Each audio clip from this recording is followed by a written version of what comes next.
really wish you'd tell me about it. Well, if you must know, it's me love life. Really? You've been seeing a man? Only when I close my eyes and concentrate. Now, I dated a lot when I was dating, before I was married, and I enjoyed it.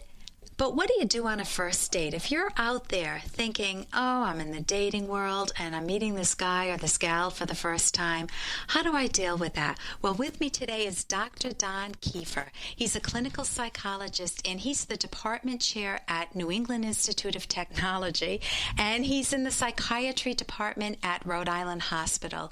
He's had his own matchmaking service, which is unusual for a psychologist, and he's given workshops on becoming your own dating coach. Welcome, Dr. Kieffer. Thank you. It's so good to have you on. Now, on a first date, if I were someone coming to you saying, I am anxious as all get out, this is the first date, what advice would you start to give me? Well, the first thing would be to make sure that the way that the first date is structured is done in a way that for maximum comfort. So I always tell people to arrange it in a way to keep it short and sweet. And so I tell them to do it on, first of all, on a weeknight where you have to go to work the next day, not for a main meal, and just so that you can have like a quick cup of coffee and get in and out. Okay, so that's so that you don't end up having $100 bill on your first date. Exactly. If it's a quick cup of coffee, that if you meet the person and the chemistry isn't there initially, right, you can stop. Plus, there's no excuse to go to 3 in the morning if you've got work the next day. Exactly. And okay, I really encourage them not to put a lot of value in the actual, everything said during the first date. There's a lot of nervousness and anxiousness, and just because, the way people talk, they do it just impulsively, and it's not necessarily who they really are. So I just tell them that, to get into the right attitude, this is a basic raw screening date, basically, to see whether or not it's worth going to the second date. Okay, so basically, the first date is just the jumping off point. Right. And hopefully into a wonderful lagoon rather exactly. than a cliff. Exactly. And what other advice, what would be the next step to take? I'm on the date with someone now. Okay. I've arranged it. It's just a meeting at Starbucks Coffee. Yep. And it's just we're meeting for lunch. That's okay. it. Now, what do I do when I get there? I'm sweating. I have a few basic rules. First of all, I really encourage people to watch how much they talk. People often make mistakes. How much I talk or how much the other person talks? Well, both. Okay. But in terms of, if you're the one that I'm giving the advice to, I encourage you to be very, very careful about not talking too much. Because people sometimes, out of nervousness, they just keep talking. And if they're uncomfortable with silence and maybe the other person is shy, they'll just keep talking and talking. And it's good for you to definitely, you want to show that you know how to talk, but you don't want to have a huge imbalance in conversation, because so often I have people tell me in my counseling sessions when they're reviewing a date, they say, I could not get a word in edgewise. And that really turns people off, because they have visions of sitting with this person for the rest of their life, listening over and over imagery. again. I Right. can picture them at 80 years old. Exactly. Right. So instead of talking, one of the things that you want to make sure that you do is you want to ask them questions. Think about things about them, things that they've said, either follow-up questions to things that they said or other aspects about them that might interest you, to make sure that there is this balance, that it's a real sense, a real give and take of two people getting to know each other. So in one sense, you're really interviewing the person, but you're doing it in a way that's comfortable and relaxed exactly. and laid back.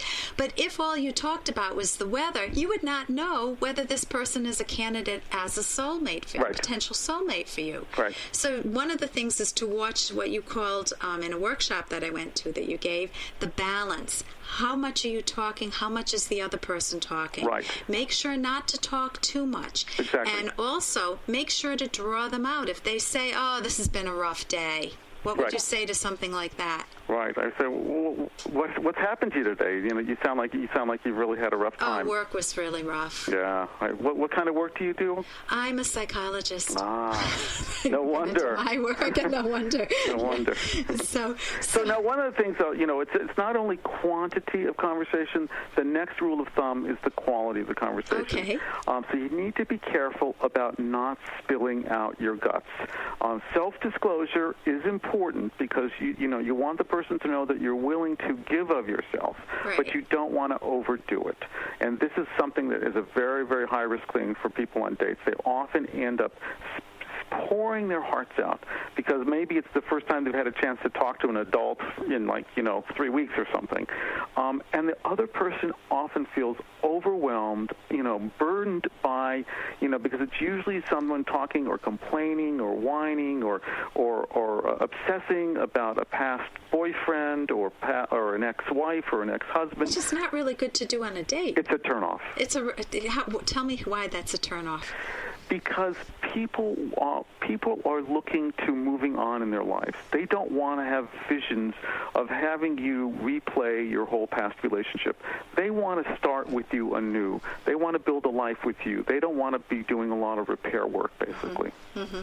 Okay, so they're not looking to mend you. They're looking to have a companion to enjoy their life with, a buddy, a friend. Right. And the bearing your soul, I remember going to a conference once, and we were just at random tables, and anyone could sit down at your table. Yep. And a woman sat down at our table, and she said, "Boy, I was sexually abused as a child." Yep. And I mean, talk about it. No, that is clearly a no-no. Right. Absolutely. And it just was like abrasive and shocking. And it's like, "Hi, how was your day?" Right. "I was sexually abused. How about you?" Right, right. So it's good to give some information, but certainly not the stuff that's most private, because if this date isn't going to work out, you don't want to feel like dating is a continuous string of becoming vulnerable and then having people walk out on you, an abandonment issue. That's right. And also, if this is a situation, for instance, if this is a first date with someone that you have no context with in terms of, let's say it's a really, really blind, about as blind of a date as it can get, you also need to be careful about, revealing any kind of demographic information or any details that will allow them to track you down. Because if you end up feeling somewhat uncomfortable with the person, you don't particularly want them to be calling you back. You don't want to give them all the details until you're ready. And it could happen in the first date. You, from your intuition, you might feel extremely comfortable, giving a bit about yourself. But you need to really, certainly in the first part of that first date, really hold back, because up until then, I always tell people, again, if this is not someone that's been arranged through a friend, let's say it's from an internet dating service kind of thing, you don't give them your home number. Everything's done by email, possibly maybe just cell phone. You don't give them your work number, because that helps people feel more comfortable and safe, and that's especially with internet dating, that's important. Okay, and for women too, they should go with a buddy if they're feeling unsafe or a little bit squeamish. Well, yeah, I mean, if you can get somebody to do that, maybe stand in the background. But the main thing is, there's not much that can happen to you as long as you meet with somebody, in a public area, and all you say is, you describe what you look like so you can find me, just give your first name, and just take it from there. Right. Well, thank you so much for joining us today. This is Dr. Don Kieffer, who's a clinical psychologist in the department chair at New England Institute of Technology and in the psychiatry department at Rhode Island Hospital, and an expert on dating, on matchmaking, on dating, on becoming your own dating coach. Thank you so much for joining us, Don. You're welcome. And if you want to date, even if you're in a long-standing marriage and you feel like the marriage has become very boring, think about dating your own partner, and that can put some life back into your romantic relationship. I'm Dr. Ellen Kenner. It's been great to be with you on The Rational Basis of Happiness. Your future hasn't been written yet. No one's has. Your future is whatever you make it. So make it a good one. Jamie's math teacher says that she failed her last algebra exam. It was the same with our Kevin, but thanks to Math Made Easy, he's made a complete turnaround. Math Made Easy engages students with easy-to-follow explanations. Over 1 million students have boosted their grades thanks to Math Made Easy. 800-USA-MATH. Here's an excerpt from The Selfish Path to Romance, the Serious Romance Guidebook by clinical psychologist Dr. Ellen Kenner. Here is an example of two people with a similar sense of life discovering each other. Brian met Suzanne at a friend's outing. He was immediately attracted to her, and not just because he found her physically appealing. She did not try to be the center of attention. She dressed tastefully. She seemed interested in conversations about ideas rather than idle gossip. It didn't bother her when people disagreed with her views. When Brian talked with her, she looked at him directly. He saw no hint of fear, only curiosity about what he had to say. Brian, an independent thinker with genuine self-esteem, felt an emotional bond with Suzanne. He felt he might have met his soulmate. However, Brian properly remained cautious. He knew he needed to get to know her better. You can download Chapter 1 for free by going to drkenner.com, and you can buy the book at amazon.com.